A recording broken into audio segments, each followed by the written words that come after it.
Ito ngayon, ang masama. Oh, ito masama. Si Inday Sara hindi daw invited sa SONA. Uninvited daw si Inday sa SONA. Tangina ninyo, sinong gagong pupunta dyan sa SONA? Alam mo, tinatrabaho ka. Iimbitahan mo pa si Inday Sara. Kahit imbitahan mo yan, kahit putang ina, personal pa magpunta si Bongbong sa bahay niya, mag-abot ng imbitasyon, di pupunta yan. Muhing-muhi yan kay Bongbong. Sinong gago? Ang alam mo naman, na puro katarantaduan lang sasabihin niya, pupunta ka pa ron. Para lang kumain ka ng libreng pagkain dyan sa Kongreso. Pucha, kumain ka sa Jollibee. Magkano man lang yung 2-piece chicken dyan sa Jollibee, walang ililibre ko kayo. Pupunta ka pa dyan. Miski ko, imbitahan dyan sa SONA eh. Baka, putsang ina niya, masasayang lang oras ko dyan. Alam ko naman magsisinungaling din yung ogag na yan. Uninvited daw si Inday sa SONA, as if naman gusto ni Inday magpunta dyan. Nasa Europe si Inday ngayon, bisitahin na lang niya yung tatay niya. Kaysa makinig siya dyan sa kasinungalingan ni Bongbong. Kahit hindi na mag-SONA si Bongbong, sabi ko nga sa inyo, magsa-aksaya pa kayo ng pera eh. Huwag na mag-SONA, mag-vlog na lang siya. Gumawa na lang siya ng vlog, tapos i-play na lang yun sa mga mainstream media. O kung 10 oras yung vlog niya, gawin niya 10 oras. Sabihin niya kung ano yung mga kasinungalingan niya. Hindi yung magdadamit ka pa, pupunta ka pa dyan. Tapos kakain ka pa, gagastos ka pa ng aircon. Pucha yan, pwede niya nang gawin yung kasinungalingan niya sa video lang eh. Kailangan pa nandyan para at least kung sa video, pwedeng ikat-cut. Eh dyan, hindi na makakat yan. Yung mga abadi-abadi niya dyan. Yung mga alamano niya dyan. Lalabas na naman yan. Sa bagay, hindi lalabas yun kasi may teleprompter. Magaling magbasa yan eh. Yan. Uninvited daw si Inday sa SONA. Sige, ano ba yun? Pinaghahandaan na ang State of the Nation Address o SONA ng Pangulo ngayong buwan. Pero uninvited o hindi nga ba imbitado si VP Sara? Alamin ang sagot ng Malacanang sa Frontline Report ni Mon Gualvez. Taong 2023 pa, huling dumalo ng SONA o State of the Nation Address ni Pangulong Bongbong Marcos, si Vice... Ikaw naman kasi. Ikaw naman kasi Inday. Dapat tinanggal mo yung buhok mo baka si Valentina nandyan eh. Para matuklaw na yung nasa tabi mo eh. Pero baka pag tinuklaw to ng mga ahas ni Valentina tong si Kokak, puta baka mamatay yung mga ahas at hindi ng kamandag nito eh. Malupit ang kamandag niyan, puta asido. Oo. President Sara Duterte, katabi pa noon ng bise si First Lady Liza Marcos. Sa sumunod na dalawang SONA ng Pangulo, no-show na ang VP. No, I will not attend the SONA. I am appointing myself as the designated survivor. Pucha, yan, yung designated survivor. Pucha, naging issue yan. Ang bobobo talaga eh. Oo, sabi ko nga sa inyo, manood kayo sa Netflix, yung designated survivor. Oo, panoorin ninyo kung ano yung series na yun. Maganda yung series na yun. Ang ina nyo, naging issue sa kanila yan. Parang ipapapatay na naman daw si Bongbong dahil siyang papalit. Tanga.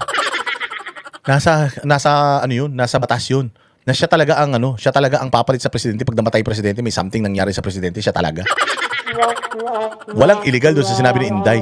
She is the designated survivor. She is the next in line in case something happens to the president. Siya talaga yun. Nagsasabihin to mga ulul na ito. Noong 2024, naging kontrobersyal ang pahayag ng bise nang sinabing hindi siya dadalo at itinatalaga nito ang sarili bilang designated survivor. Sa ibang bansa, yan ang hahaliling leader sakaling may mangyaring malaking sakuna na ikamatay ng iba pang matataas na opisyal na nasa iisang lugar. Absent din ng bise sa SONA ng Pangulo noong Tsaka meron talagang ganun, designated survivor. Halimbawa, lahat ng leader nandiyo dyan. Meron talagang isa na hinihiwalay sila. Sumabog man niyang lugar na yan, merong tatayong leader. Nasa ano yun? Nasa proseso at sistema yun. Sa Amerika ganyan. Halimbawa, merong aatin sila lahat sa isang pagtitipon. May designated survivor. O halimbawa, may magpasabog ng missile, boom, bumagsak doon, namatay lahat ng mga tao nandoon. Namatay presidente, vice president, senate president, speaker of the house, Supreme Court justice, namatay. O may designated survivor. Siya yung nakaplano. If ever worse comes to worse, siya yung papalit na leader. Ganun yun. Normal yun, mga tanga. Hindi kayo marunong, English kayo na English, di nyo alam yan. Mga tanga kayo. Parang taon. Kaya nang matanong ang palasyo, Rosanes Panola, salamat sa iyo ha, mabuhay ka. uninvited o hindi na ba iimbitahan ng bise sa SONA ngayong 2026? Sagot ng Malacanang, wala sa Pangulo ang desisyon. Hindi po ang Pangulo ang mag-iimbita sa Vice Presidente, kundi po ang House of Representatives. Ayon sa palasyo, tinatapos na raw ng Pangulo ang kanyang magiging talumpati. Nakatakda sa July 27 ang SONA. Ang Metro Manila Development Authority o MMDA, puspusan na rin ang paghahanda. Kami naman po ay support lang, especially sa traffic. May mga lead po na agencies, particularly yung Secretary General ng both houses, Congress and Senate. At yung protocol po ng Malacanang na amin pong sinusunod. Sa Sabado, magkakaroon ng walkthrough kasama ang PNP at iba pang ahensya para maplansya ang takbo ng traffic at seguridad sa paligid ng batasang pambansa sa Quezon City. Tinatayang nasa 1,500 na enforcers ang ide-deploy sa araw ng SONA. Magbubukas ng zipper lane para sa mga motorista at eksklusibong lane para sa mga dadalo. Hindi rin isususpindi ang number coding. Nagbabalita mula sa Frontline. So hindi daw invited si Inday. Hindi daw nila alam. Huwag nyo na imbitahin, gago. Nasa Europe yung tao eh. Nagpapasarap na yung tao sa Europe eh. Binibisita na yung binibisita na yung kanyang tatay dun eh. Oh. Ano na nangyari simula nung huling SONA? History lang kung ano na mga nangyari. Simula nung naging nagsona-sona to presidente ng kaletse-letse ng Pilipinas. Oh, bago tayo maghiwa-walay. Barilan sa Senado, high profile cases. Paano hinarap ng PBBM administration ang nagdaang taon? Puta, hindi niya mahinarap. Ang humarap si Claire Castro, hindi naman siya, mga tanga. Nagsasasabi ninyo. Oh, sige, paano daw hinarap ni Bongbong yan? Sige nga. Mula sa barilan sa Senado hanggang sa pag-aresto sa ilang politiko, nabulabog ang bansa sa sunod-sunod na high-profile cases sa ilalim ng administrasyon. Oh, di ba? Pantakin mo barilan sa Senado. Santamukal ng mga high-profile cases daw. High-profile cases? Paano naging high-profile cases? High-profile case, puros politika man yan. Ganyang kasalot si Bongbong. Sabi ko nga sa inyo yung ganda ng 6 na taon ni Pangulong Marcos. Ang ganda nung sinabi ni ni future President Robin Padilla. Sabi niya, sa isang magaling na presidente, yung 6 na taon kulang. Kulang ang isang 6 na taon sa isang napakasipag at napakagaling na presidente. Pero sa isang tarantado, inutil, gago, tanga, bangag, adik, abnormal, loko-loko, siraulo, demonyo, satanas, abnormal na naman. Sa isang presidente na ganyan, na walang kwentang tao, yung 6 na taon, parang forever, parang hindi natatapos. Oo, sobra-sobra. Sa totoo lang, ang isang taon na magkaroon ka ng gagong presidente, sobra-sobra. Pero yung 6 na taon, tarantado presidente mo, ang hirap nun. Pero ang isang magaling na presidente, kulang na kulang yung 6 na taon sa kanya. Tangina, sa 4 na taon, binura lahat ni Bongbong, lahat ng record. Lahat ng record, putsang inan yan. Wala ka ng presidenteng maaalala sa sobrang dami ng issue na ginawa nito ni Bongbong Marcos ngayon.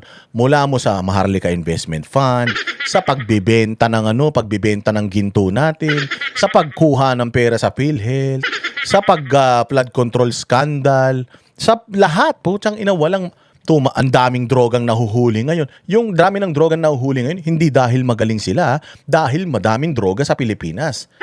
Hindi dahil marami silang nahuhuli, magaling sila. Nung panahon ni Pangulong Duterte, konti-konti na lang yung nahuhuli kasi nga walang drug sa Pilipinas. Ngayon, sobrang dami ng droga sa Pilipinas, marami silang nahuhuli. Imagine niyo kung gaano karami yung hindi nila nahuhuli. Ganun yun. Maraming pumapasok na drugs ngayon dito, kaya maraming drugs na nahuhuli. Hindi sila takot. Panahon ni Pangulong Duterte, walang makuha halos na droga dahil walang pumapasok. At kung ano-ano pa, kayo na magdagdag dyan ng mga kasalanan ng administrasyon na ito sa atin sa loob lamang ng mga maikling panahon na yan. Sa gitna ng ingay ng mga investigasyon, paano nga ba haharapin ng Pangulo ang kanyang ika-5 SONA? Narito ang special agenda report ni Hannah T.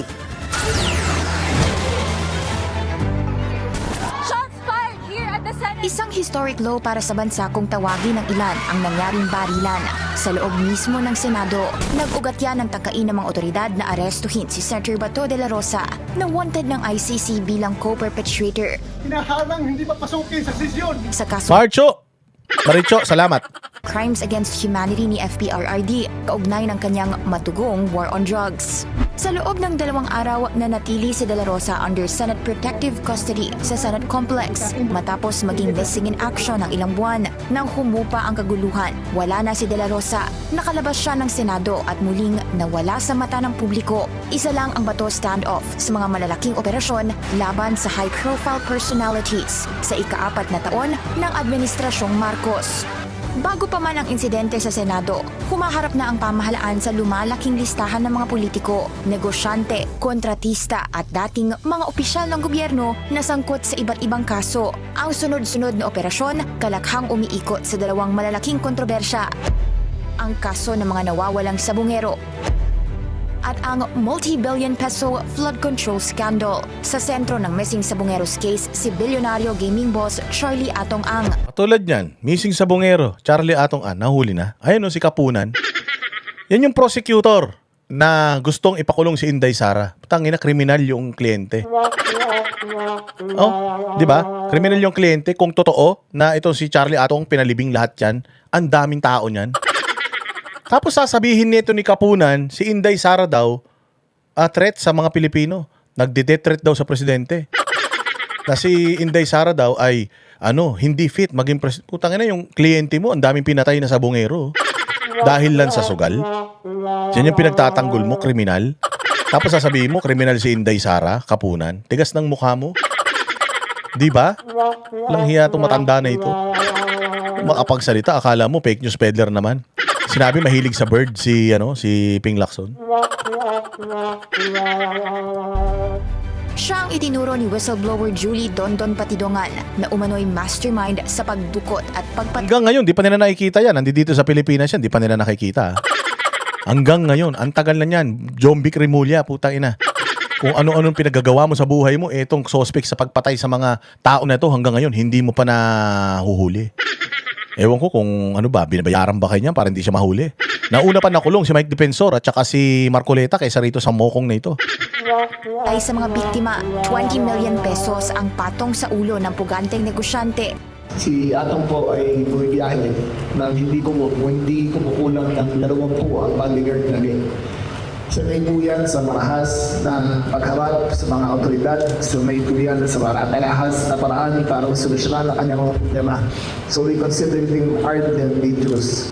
Sinikap din ng pamahalaan na maibalik sa Pilipinas si resigned Ako Bicol Party List Representative Zaldico. November 21, 2025 nang maglabas ang Sandigang Bayan ng mga warrant of arrest at whole departure order laban kay Ko at iba pa kaugnay ng isang maanumalyang flood control project sa Oriental Mindoro. Pero ng mga panahong iyon, nasa labas na ng bansa si Ko. April 2026, nadetine si Ko sa Prague, Czech Republic dahil sa isang immigration violation. Nagpadala pa ang pamahalaang Pilipinas ng delegasyon sa Europa. Maniniwala kayo? Itong Mongoloid na to? Siya lang ang mastermind ng lahat ng mga katarantaduhan dito sa Pilipinas. Naniniwala kayo? Oh, malabo yan. Kaya may amo yan. Yung amo niyan, Tabatchoy. Tambaloslos. O, malabo naman na yung tambaloslos at saka yan lang yung nagkasundo dyan. Yung pinsan, kasama yan. Anak ng tinapay, lolokohin nyo pa tayong bayan, di ba, Jumper? Sa pag-asang maiuuwi na siya. We'll bring Saldico home. Pero kalaunan, Bring Saldico home. Nahuli na si Saldico. Ganyan kasi nungaling si Bongbong. Nahuli na. Putang ina niyan yung pala, hindi pa. Sinungaling. Di ba? Oh, ngayon, bakit hindi na masyadong napapansin ng taong bayan yung pagsisinungaling ni Bongbong? Consistent. Simula umpisa hanggang ngayon, sinungaling eh. So if there's one thing nga talaga na consistent siya, yung pagiging sinungaling eh. Pangalawa na lang yung pagnanakaw sa pera ng taong bayan eh. bigo ang Department of Justice. I have to share difficult news, mga kababayan.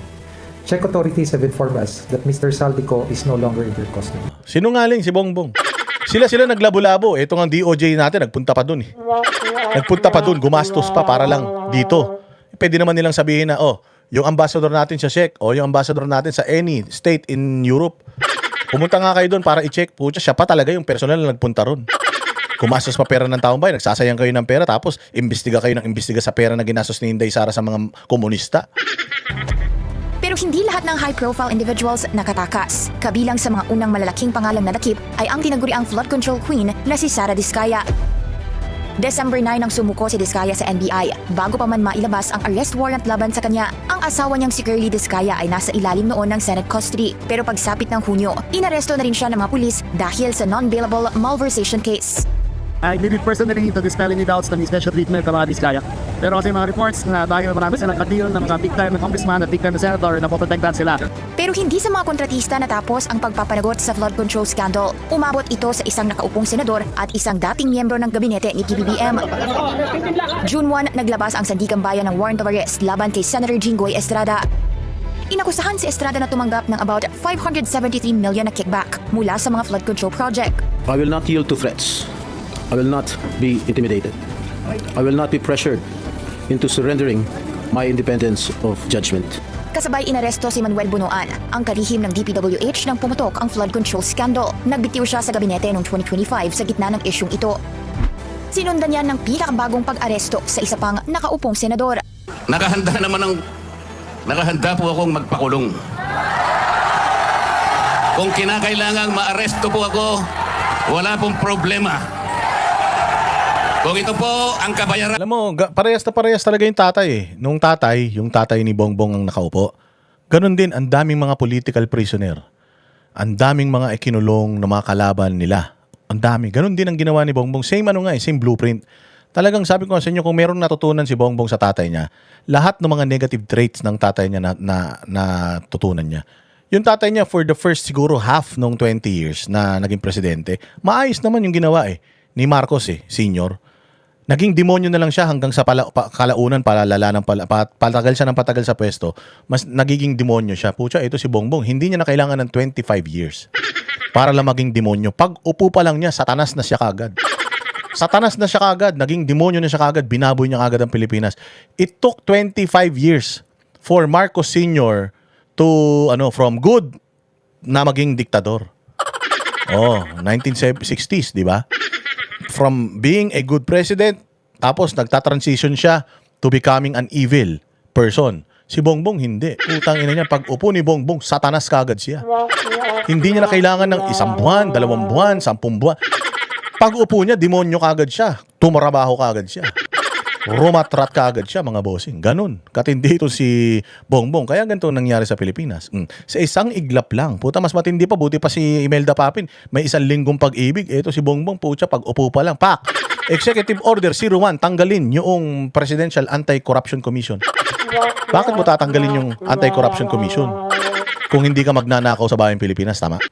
Ang hinihingi para ipagtanggol ko ang katarungan at ang pambansang kagalingan at ang interes ng mamamayang Pilipino. July 6, kasabay ng pagbubukas ng impeachment trial ni VP Sara, inaresto si Senator Rodante Marcoleta sa kasong plunder dahil sa pagtanggap niya ng 75 million peso worth of Boss Dada, Gcash mo ba yan nandyan? Oo, Gcash ko yan. Di naman pwedeng Gcash sa kapitbahay ko yan. Oo, Rica Rubiekpe. Akin yan. Nilagay ni Putragis yan kasi mabait si Putragis. Gusto niya, mag-Gcash daw kayo. Si Putragis talaga kahit kailan campaign donations. Inaresto rin ang dating congressman na si Mike Defensor, isa sa mga campaign donor ni Marcoleta. Habang ipinakita ng mga pag-aresto ang kakayahan ng administrasyon na magpatupad ng batas. Pinakita ng administrasyon yung kakayahan na magpatupad ng batas. Ulul. Pinakita ng administrasyon yung kakayahan nila na ipatupad ang batas na baluktot sa mga kalaban nila sa politika. Ganun yun. Bilyonaryo na to. Fake news din Ang ina niyan, walang kakampi si Bongbong na nakulong. Lahat puro kalaban. Anong tawag doon? Di ginagamit niya yung kanyang kapangyarihan para lipulin unti-unti ang lahat ng mga magkakalaban niya magiging kontra sa kanya. Walang iya na balita na yan ng bilyonaryo na ito. Alam mo, bayad na bayad Mga nakatakas ang mga limitasyon nito. Ngayong haharap si Pangulong Bongbong Marcos sa bansa para sa kanyang ika-5 State of the Nation Address. Tuloy-tuloy kaya siyang maghahabol sa pananagutan. Higit pa sa mga naglalakihang balita, mga away at mga madramang pag-aresto. Hanat hiya. Down. So yun yung mga nangyari. Pero hindi nila ibinalita. Hindi nila ibinalita yung kung yung mga nakita natin, na pinakita natin na mga kasalanan nitong administrasyon na to sa bayang Pilipinas. Dapat meron ding highlights. Sino ba pwedeng gumawa nun? Gawa nga kayo ng highlights ng lahat ng mga issues ni Bongbong simula nung umupo siya. Ipapakita ko dito. Sige na. O wala akong time na maghalungkat eh. O baka mayroon kayong mahalungkat, mga videos, previous videos. Di ba may SONA siya? O sana makapagpakita rin tayo ng lahat ng mga paghihirap ng mga Pilipino, katarantaduhan nangyari sa gobyerno mula pag-upo nila hanggang ngayon. O kasi kung may SONA, ang presidente, dapat may SONA din ng taong bayan. O dapat ipakita rin ng taong bayan yung totoong nararamdaman ng taong bayan pangkontra dito sa SONA ni Bongbong na puro kasinungalingan, di ba? But anyways, mga bossing, we have reached the final stage of our live stream today. Maraming salamat kay JJE Iloilo dyan sa United Arab Emirates. Mabuhay kayo. Lahat ng mga nagpakulay sa ating channel, maraming salamat. Maraming salamat sa inyong tulong. Mabuhay kayo at sana ay hindi kayo magsawa sa pagsuporta kay Boss Dada, lalong-lalo sa Banateros. Kung nagustuhan ninyo itong video na ito, i-share ninyo, i-like ninyo. Pero para makarating sa mga satanas sa Pilipinas, baka sakali atakin sila sa puso pag nakita nila yung mukha ko. Good riddance yan, di napakaganda, di ba? So maraming salamat mabuhay kayo siguro. Kami ang boses ng masa, hindi natatakot. Katotohanan lang, di kami nalulunod. Walang bahid ng sismis, lahat ay totoo. Kahit sino ka pa, pag mali ka babanatan ka. Walang pinipili kulay, wala kaming kinikilingan. Basta para sa bayan, kami lalaban. Pag tama palakpakan, pag mali banatan. Di matitinag, di matatakot, para sa bayan tuloy ang sigaw. Sa harap ng kamera, walang halong takot. Mga baluktot, lahat kayo'y tutumba. Ang hustisya at totoo, yun lang ang mahalaga. Kahit sinong harang, di kami matitinag. Walang pinipiling kulay, wala kaming kinikilingan. Basta para sa bayan, kami lalaban. Pag tama palakpakan, pag mali banatan. Di matitinag, di matatakot, para sa bayan tuloy ang sigaw. Kung nasa tama ka, ikaw ay aming kasama. Pero pag mali ka, handa ka na bang mabasag? Banateros kami, walang inuunan. Dahil bayan muna, bago ang sarili. Bago ang sarili.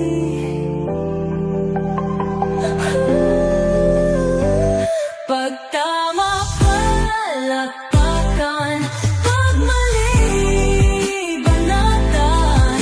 Banateros ang sigaw, katotohanan ang laban.